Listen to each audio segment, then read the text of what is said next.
Now we come to another sutta called 4.13.122. The Buddha said, "Monks, there are these 4 perils to be looked out for in him who goes down to the water." What 4? Peril of waves, peril of crocodiles, peril of whirlpools, and peril of sea monsters. These are the 4 perils. In like manner, monks, in some clansman here who has gone forth from the home to the homeless life under this Dhamma Vinaya, these 4 perils may be looked out for. What 4? Peril of waves, peril of crocodiles, peril of whirlpools, and peril of sea monsters. And of what sort, monks, is peril of waves? In this case, a certain clansman who has in faith gone forth from home to the homeless life thinks thus, "Here am I, fallen upon birth, old age and death, sorrow and grief, woe, lamentation and despair, fallen upon ill, overwhelmed by ill or dukkha. Maybe of all this mass of ill, some ending may be shown.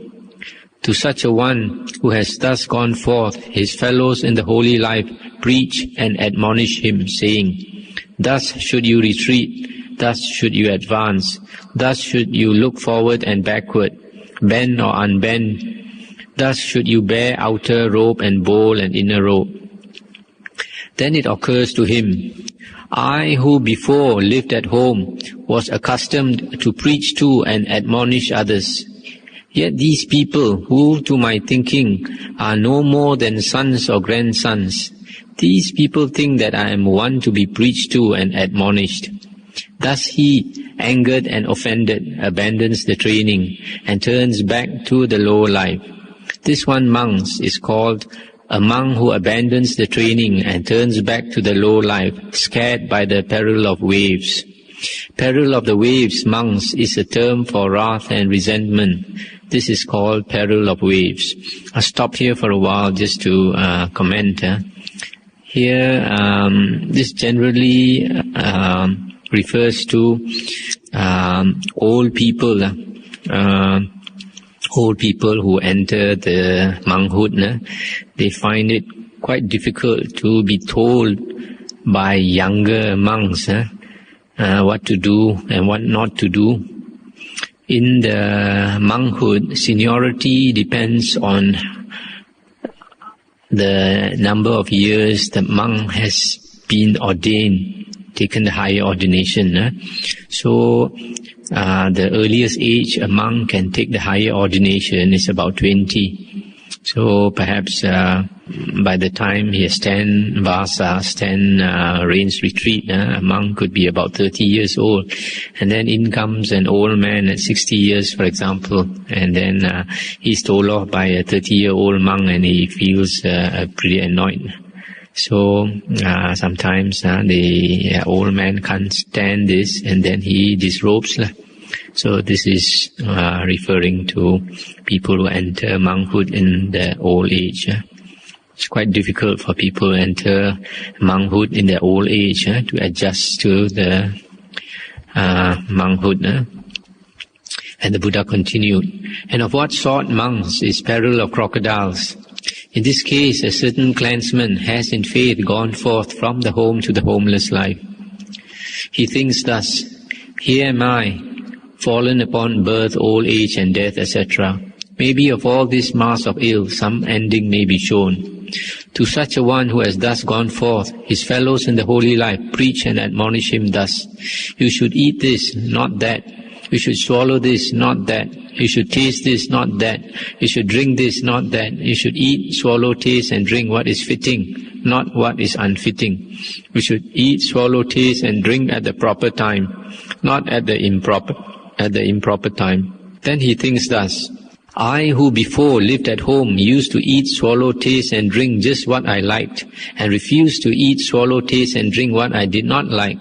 I used to eat and so forth, both what was fitting and unfitting, and that too whether the time was proper or improper.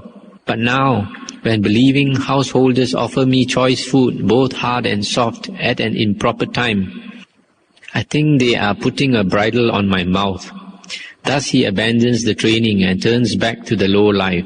This one monk is called the monk who abandons the training and turns back to the low life because he is scared by the peril of crocodiles.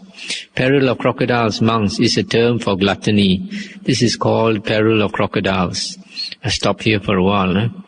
This is another thing which somebody who has gone forth into monkhood finds a bit difficult to adjust to. For example, eating one meal a day, or some monasteries they eat 2 meals a day, but not being able to eat at night or after about 1 o'clock when the sun is at the highest until the next dawn. So sometimes if you are not used to it, you can feel hungry. So some people, they don't like that. Also, there are some allowances for monks to take in the evening at night. For example, what is considered medicinal, there are certain allowances like sweet, honey, vegetable oil, butter, and some traditions they also take milk or cheese. So other than that, like normal foods, you can't take. So when a person goes forth, he has to train himself in this respect also, and some people find it too difficult because maybe they have a taste for good food. One thing, as a monk, we can't choose our food. Whatever we are given, we take. Whereas as a layman, you can buy whatever you like to eat at any time. So some people find this too difficult to restrain your eating habits, and so they disrobe. These are people, what the Buddha calls untamable men, men who cannot be tamed, and people with fixed habits is quite difficult. And then the Buddha continued, and of what sort, monks, is peril of whirlpools? In this case, a certain clansman has in faith gone forth from the home to the homeless life. He thinks thus, here am I, fallen upon birth, old age, etc. Maybe of all this mass of ill, some ending may be shown. He, having thus gone forth, robing himself in the morning, and taking bowl and robe, sets out for village or town to beg for alms, with body unguarded, with speech unguarded, with mind unguarded, with mindfulness not established, with faculties uncontrolled. Then he sees a housefather or son of a housefather indulging in, provided with, and enjoying the 5 sense pleasures. Then he thinks thus, I too before, when living at home, indulged in and was provided with and enjoyed the 5 sense pleasures. Moreover, since wealth exists in my family, I could enjoy it and do good works therewith. How now if I were to abandon the training, turn back to the low life, enjoy my wealth and do good deeds therewith? Accordingly he does so. This one monk is called a monk who abandons the training and turns back to the low life because he is scared by the peril of whirlpools. Peril of whirlpools, monks, is a term for the 5 sense pleasures. This monk is called peril of whirlpools. Stop here for a while to comment. The 5 sense pleasures are the pleasures of sight. Seeing good things, enjoyable things, like watching films and going sightseeing, going touring, etc. And then the pleasure of hearing. Pleasure of hearing is hearing to good music, and going to see stage shows, going to see plays, etc., going to see operas and music festivals, etc. And the third one is pleasure from smells, using perfumes and different kinds of smells. And then the fourth one is from taste, the pleasure of taste, eating whatever you like, enjoying good food and drinks. And the fifth one is pleasure of touch. Pleasure of touch refers to like sensual pleasure, and also like having aircon in your room, etc. So these are the 5 sense pleasures that lay people usually enjoy. So if a person is used to enjoying life, used to enjoy worldly life, when he renounces, it is quite difficult. divorce himself from all these to be ascetic. So people who are rich, who have come from a very wealthy background and used to enjoying life, if they can renounce, it means they have very good karma, they have what we call good roots. Otherwise it's very difficult to renounce. And then the last one, the Buddha said, and what monks is the peril of sea monsters? In this case, monks, a certain clansman who has in faith gone forth from the home to the homeless life, etc. Thinks thus, here am I fallen upon birth, old age, etc. Maybe of all this mass of ill, some ending may be shown. He, having thus gone forth, robes himself in the morning and sets out for some village or town to beg for alms, with body unguarded, with speech unguarded, with mind unguarded, with mindfulness not established, with faculties uncontrolled. Then he sees women folk, partly clothed, partly attired. On seeing that sight, passion assails his heart. With heart assailed by passion, he abandons the training and turns back to the low life. This one monk is called a monk who, scared by the peril of sea monsters, abandons the training and turns back to the low life. Peril of sea monsters, monks, is a term for women folk. This monk is called peril of sea monsters.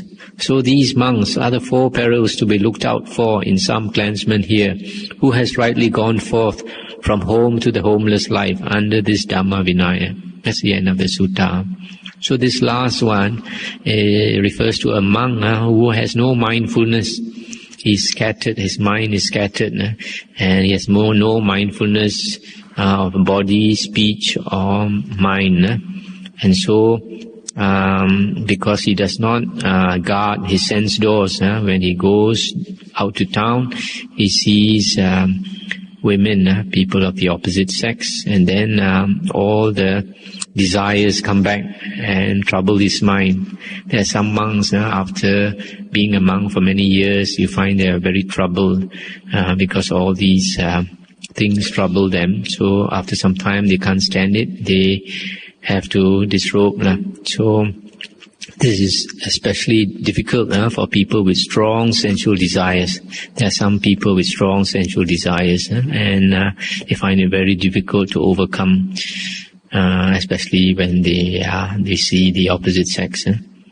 The only way, the Buddha said, that we can overcome these type of desires and other types is strong samadhi. In fact, there is one sutta in the Majjhima Nikaya called the Nivapa Sutta. And in that sutta, the Buddha gave a simile and likening monks to a deer, a flock of deer. They have to find food to eat. If they stay deep into the jungle, it's quite difficult for these deer to survive. So they try to get their food from the farmer's crops. But if they come too near the farmer's crops, the farmer will trap them and kill them. If they stay too far, they get hungry. So they try to take the middle path, not too far and not too near. So the Buddha said in the same way, a monk has to live near lay people to get the support, but he must also keep his distance. And strong samadhi will help a lot in this case. So these are the 4 types of monks who disrobe for different reasons. Now we come to another sutta, 4.13.123. Monks, these 4 persons are found existing in the world. What for? Now monks, a certain person here, aloof from sense desires, aloof from unwholesome conditions, enters upon the first jhana, which is accompanied by thought directed and sustained, born of seclusion, delightful and pleasurable, and abides therein. He enjoys its sweetness, longs for it, and finds happiness therein. Established therein, given thereto, generally spending his time therein, and not falling away therefrom. When he makes an end, he is reborn in the company of devas of the Brahma group. A kappa monks is the lifespan of the devas of the Brahma group. Therein the ordinary man stays there and spends his time according to the lifespan of these devas. A kappa month is the lifespan of the devas of the Brahma group. Therein the ordinary man stays and spends his time according to the lifespan of those devas. Then he goes to hell, or the womb of an animal, or he goes to the ghost realm. But a disciple of the Exalted One, after staying there and spending his time according to the lifespan of those devas, finally passes away in that same state. Such monks is the distinction, such the specific feature, the difference between the learned Aryan disciple and the unlearned ordinary man in the matter of rebirth. I'll stop here for a while just to make a comment. The kappa means aeon or a world cycle. A world cycle is a very, very long time. That is the lifespan of the devas of the Brahma group. So to continue the sutta, the Buddha said, again monks, a certain person here, by the calming down of thought directed and sustained, enters upon the second jhana, that inward calming of the self, that one-pointedness of mind, apart from thought directed and sustained, that is born of concentration, delightful and pleasurable, and having attained it, abides therein.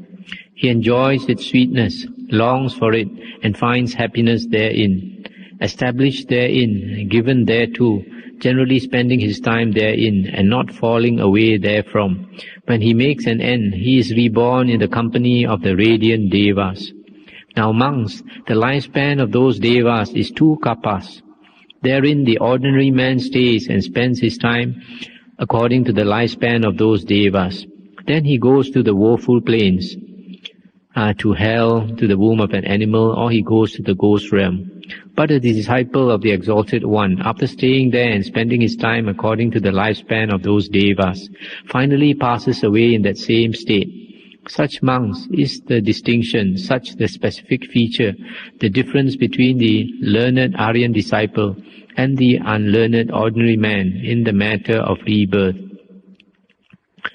Again monks, a certain person here, by the fading out of delight, he abides equanimous, mindful and composed, and experiences in his own body that pleasure of which the Aryans declare.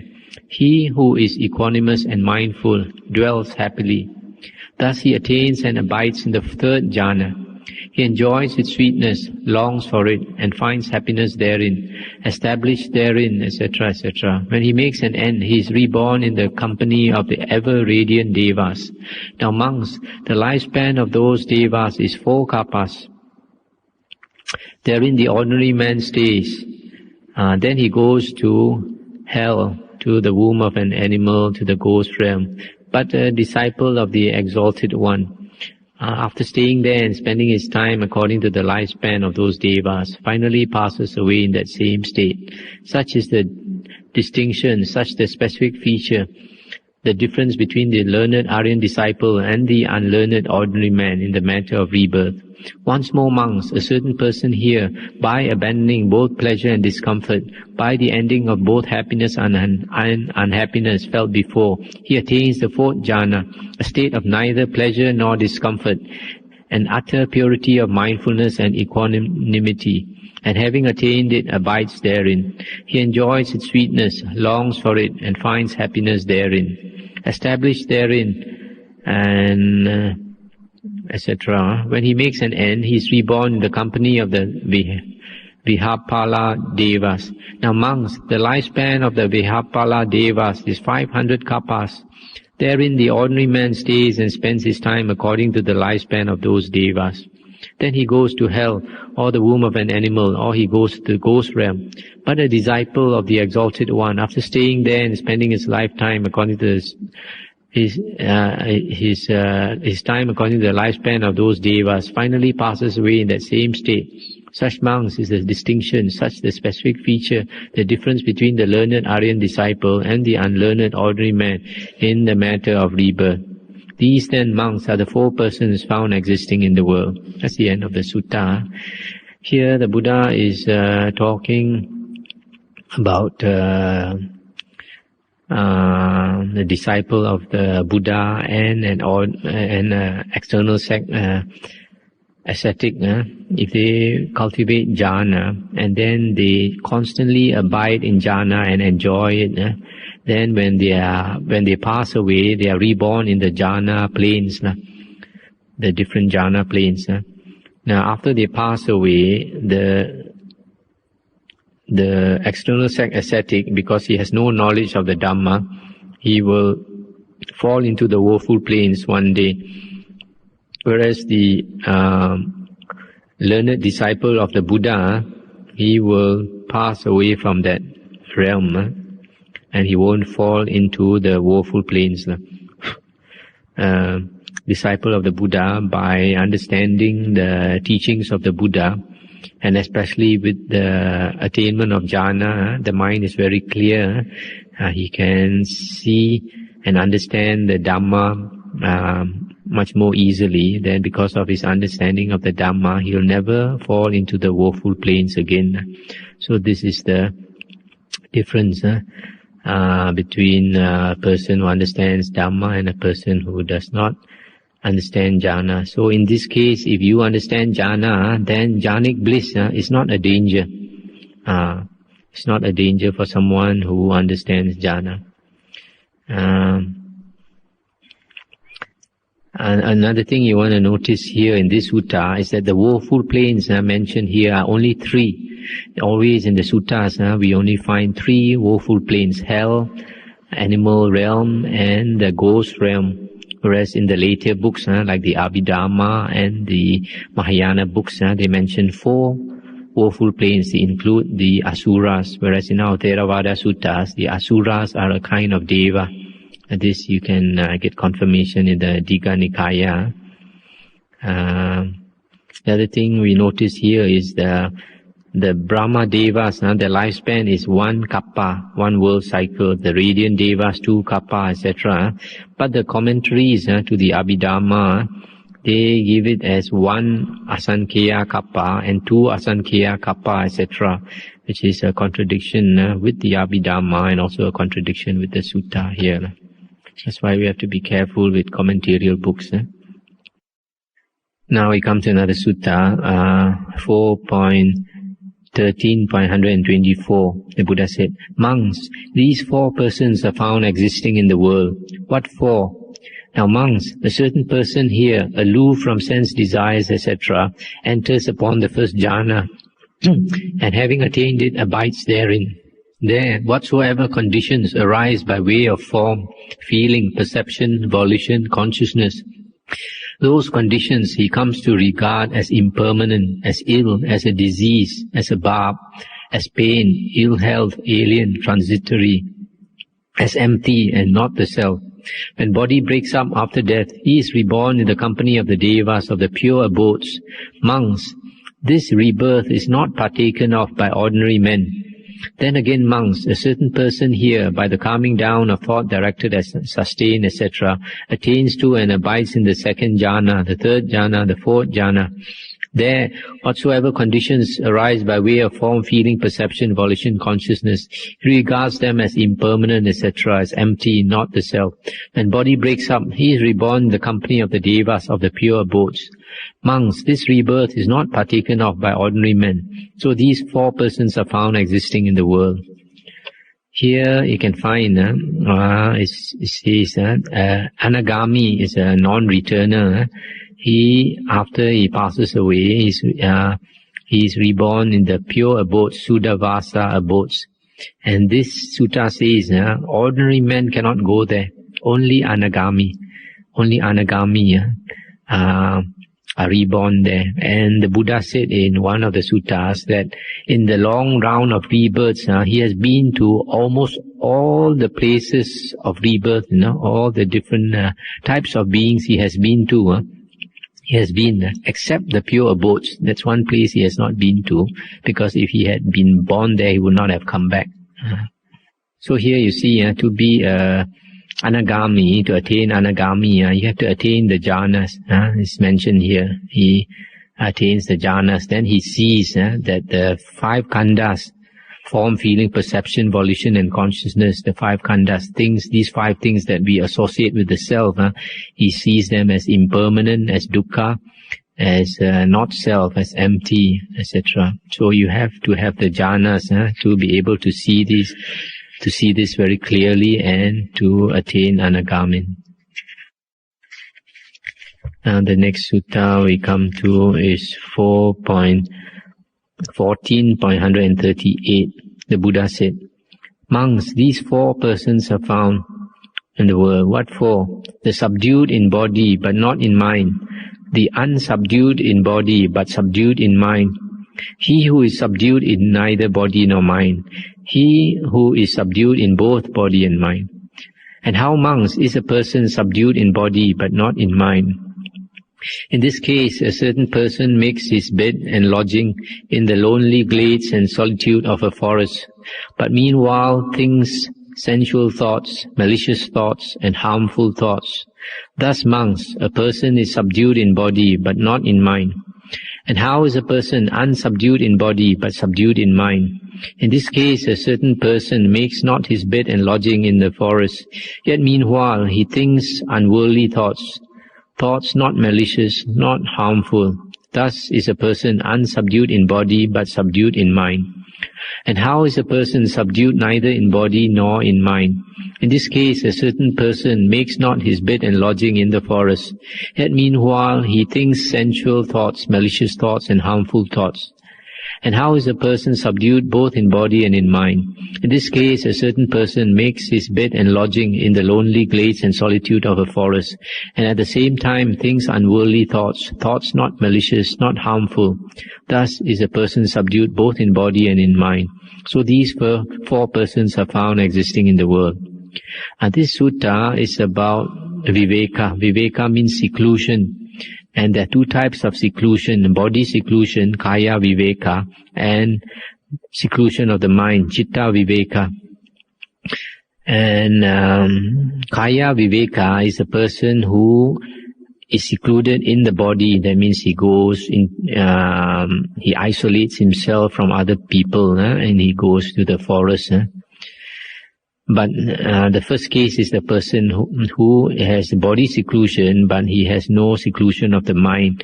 He still has a mate. His mate is sensual thoughts, or the wrong thoughts, sensual thoughts, malicious thoughts, and harmful thoughts. So this is a type of person, for example, one who is new on the spiritual path, whose mind is not very well developed. He goes to the forest, and meanwhile he carries with him all these wrong thoughts. It'll take some time for him to subdue his wrong thoughts. But if he persists, he would probably be able to subdue these wrong thoughts. The second case is a person who has chitta viveka, but not kaya viveka. He does not go into physical seclusion, and yet he has quite a developed mind. He does not think sensual thoughts or malicious thoughts or harmful thoughts. So this is a kind of person whose mind is more developed, somebody probably who has cultivated himself in a previous lifetime. So even as a lay person, he already has developed mind. The third person is one who has neither body seclusion nor seclusion of the mind, and that is a very ordinary person, a very worldly person. And then the fourth one, who is subdued both in body and mind, who has both seclusion of body and mind. And this is the best, because the Buddha always encourages a monk to be secluded both in body and mind. That will be the ideal conditions for progress in the spiritual path, in the holy life. But of course later, if a monk considered it necessary, he can always come back to be with people so that he can impart his knowledge of the Dhamma, etc. Now we come to 4.15.147. The Buddha said, "Monks, there are these 4 seasons which, if rightly developed, rightly revolved, gradually bring about the destruction of the asavas. What for? Hearing Dhamma in due season, discussion of Dhamma in due season, tranquilization, samatha, in due season, contemplation, vipassana, in due season. These are the four.